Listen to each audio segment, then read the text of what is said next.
Assalamualaikum dan salam sejahtera, kembali lagi bersama dengan saya di Tengkuruk Channel. So guys, pada kalian yang menonton video ini, didoakan agar semuanya berada di dalam keadaan yang sehat ya. Dan saya tertarik ya, ingin melihat dan juga ingin membahas sedikit tentang bagaimana Buya Hamka lebih dihargai di Malaysia.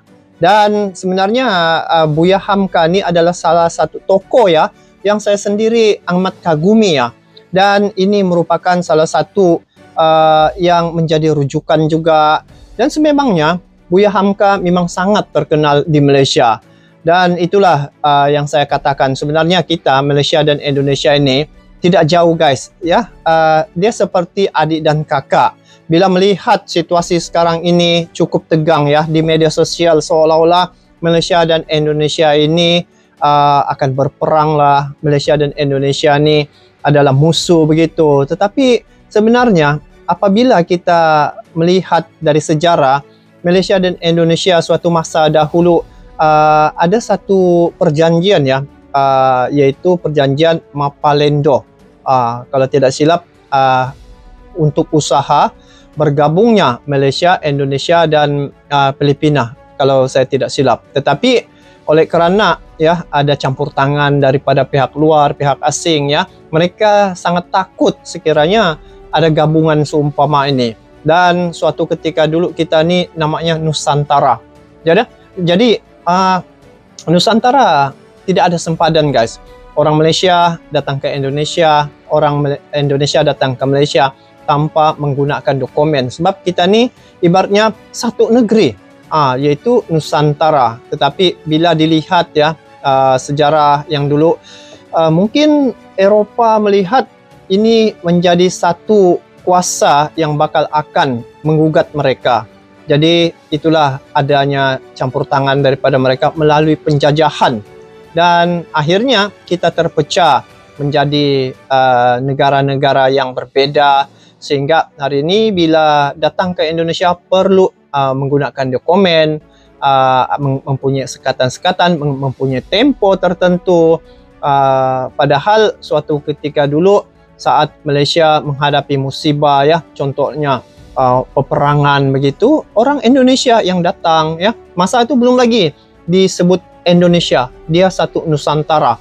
Jadi hubungan yang baik ini sudah terjalin suatu ketika dulu dan menjadi kekuatan yang besar ya, antara kekuatan yang besar yang ada di Nusantara ini. Sehingga lah bila Eropah melihat di situ Nusantara ini mempunyai kekuatan yang besar yang mungkin bisa untuk menggugat kuasa mereka, akhirnya terjadinya kehadiran negara-negara asing melalui penjajahan itu. Dan setelah itu kita terpisah dengan diwujudkan negara-negara seperti mana yang kita lihat pada hari ini.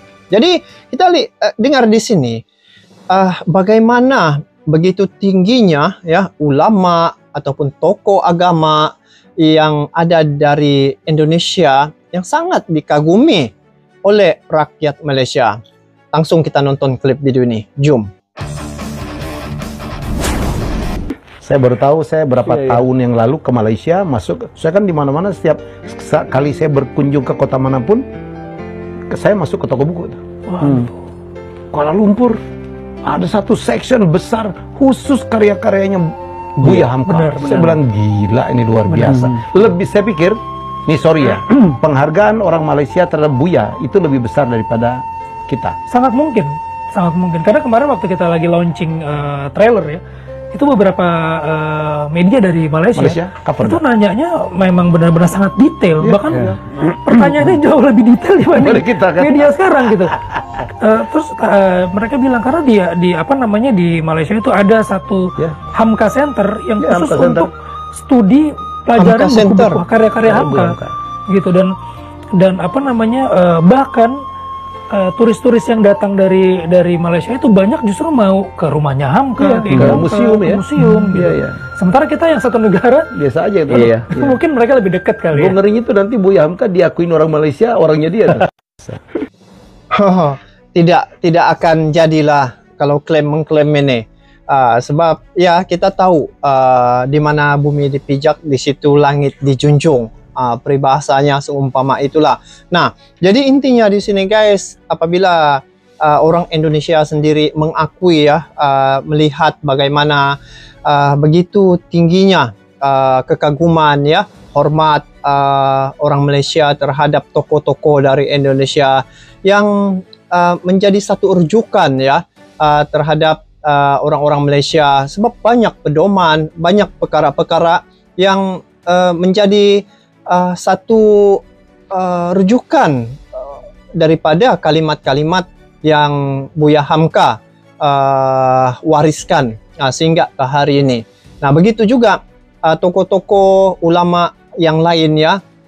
Saya teringat ketika Nahdlatul Ulama. Saya sangat kagum bagaimana penyatuan bukan sejak di Indonesia tetapi seluruh ya yang berada di dunia ini, antaranya Malaysia juga mengikuti ada satu nama pertubuhan dari Indonesia, pertubuhan yang besar yaitu Nahdlatul Ulama. Itu merupakan pertubuhan yang besar yang saya lihat yang dapat mengeratkan lagi hubungan antara Malaysia dan Indonesia. Walau di mana Nahdlatul Ulama punya dia punya center, kalau di Malaysia ada juga tapi dia punya center betul-betul ada di Indonesia. Jadi di situ saya lihat ya bagaimana keakraban ya anggota-anggota Nahdlatul Ulama itu yang cukup akrab seperti adik-beradik. Jadi itu antara tokoh-tokoh yang menjadi idola ya bagi warga Malaysia. Dan bila melihat apa yang berlaku saat ini di media sosial, saya sangat risau ya, karena kabar-kabar yang tidak jelas banyak berlegar di media sosial. Jadi bila saya melihat ya seolah-olah Malaysia dan Indonesia ini adalah satu negara yang mempunyai hubungan yang tegang, sedangkan bila melihat pemimpin kita sendiri sangat baik ya, sangat akrab seperti adik-beradik. Jadi bila ada beberapa isu yang timbul sekarang ini telah dibesar-besarkan oleh sebahagian media-media yang mungkin teman-teman juga ada melihatnya ya, di mana Malaysia klaim itu, klaim ini. Jadi kita jangan terpengaruh dengan provokasi-provokasi seumpama itu. Kita mengakui dan masing-masing kita sudah diletakkan satu ketetapan ya. Di Malaysia ada dia punya undang-undang, Indonesia juga mempunyai undang-undang. Jadi kita serah kepada yang berwajib. Jadi yang menjadi permasalahan sekarang ni adalah di kalangan netizen ini yang tidak dapat mengambil satu keputusan ataupun kita risau menerima maklumat itu bulat-bulat tanpa meneliti lebih dalam lagi. Lihat saja, ini Buya Hamka lebih dihargai di Malaysia. Jadi sememangnya itulah yang sebenarnya yang berlaku ya, bagaimana kita menghormati tokoh-tokoh yang ada di Indonesia sehingga hari ini menjadi rujukan ya. Malah ada satu kiranya tempat untuk merujuk tentang Buya Hamka ini yang menjadi rujukan rakyat Malaysia di sini. Jadi guys, saya mengharapkan agar teman-teman yang menonton video ini jangan mudah terprovokasi dengan berita-berita yang tidak benar. Itu adalah agenda mungkin daripada negara-negara asing ya, yang tidak mau kita ni saling bantu-membantu, saling menghormati, karena mereka sangat takut sebenarnya apabila antara Malaysia dan Indonesia ni bersatu begitu. Sejak dari dulu lagi mereka sudah memecah belahkan kita daripada namanya Nusantara. Hari ini kita sudah terpisah pada negara-negara seperti yang berlaku ASEAN hari ini. Kalau dulu itu namanya adalah Nusantara guys, tapi hari ini ASEAN. Jadi masing-masing dengan dia punya kepimpinan, dia punya pemerintahan. Jadi sudah pasti di situ kita serahkan kepada yang bertanggung jawab. Jadi jangan kita mudah terprovokasi dengan berita-berita yang tidak benar kesahihannya, karena hari ini fitnah sangat berleluasa guys. Jadi kita hindari daripada terjebak pada berita-berita begitu. Dan apa yang saya harapkan agar kita ya rakyat dengan rakyat juga saling menghormati antara satu sama yang lain. Kita tidak mau kalau Malaysia menghujat Indonesia, begitu juga Indonesia menghujat Malaysia, sampai bila ia akan berlaku. Jadi kita mau kesepahaman, kita eratkan silaturahim ini, baik dengan apa juga elemen, macam YouTube, macam media sosial yang lain, kita gunakan dengan penuh hikmah dan juga dengan bijaksana begitu. So, saya rasa kagum juga ya terhadap tokoh-tokoh yang ada di Indonesia yang hari ini menjadi satu inspirasi kepada orang Malaysia, dan tidak dinafikan ya bahwa tokoh-tokoh dari Indonesia ramai yang dikagumi oleh rakyat Malaysia saat ini. Bukan lagi sekarang, dari dulu sampai sekarang, yang menjadi panduan, yang menjadi rujukan, yang menjadi inspirasi kepada untuk kehidupan seharian di sini.